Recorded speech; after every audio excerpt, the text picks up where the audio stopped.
Hello guys, আজকে আবার একটা নতুন ব্লগ নিয়ে আসে তোমাদের সামনে আয়া পড়ছি। তো আজকে আমি যাবো আমাদের বাজারে, তো জিরানিয়া বাজারে।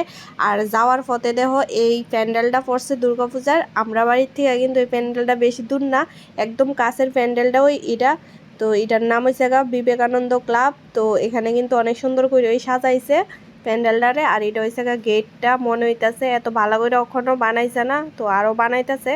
তো ওখানে এত বেশি একটা বোঝা যাইতেছে না, পরে তোমরা তো দেখামই পূজা তাইলে। তো যাই হোক, তারপরে আমরা গেলাম বাজারের ভিতরে, দেখছি কিতা কিতা কাপড় আইছে, কিতা কিতা ড্রেস আইছে, গোদরা দেখছি। আর মা কিতা কিতা কিনছে, অনেক কিছুই কিনছে। তোমরা আর কি পূজার শপিং শেষ? আমার কিন্তু এখনো শেষ হয়েছে না, তো আমার কিন্তু অনেক কেনাকাটা বাকি আছে এখনো। তো আমার কিন্তু দিদি ভাই অনেকগুলো ড্রেস কিনা দিছে এবার পুজোতে, তবুও কিন্তু আমার পূজার ড্রেস কিনা শেষ হয়েছে না, আরও কিনুম ভাবতাছি। যাই হোক, তো আজকের ভিডিওটা এ পর্যন্তই। নেক্সট ভিডিওতে আবার তোমরা সাথে দেখা হইব। আজকের জন্য টাটা, বাই বাই।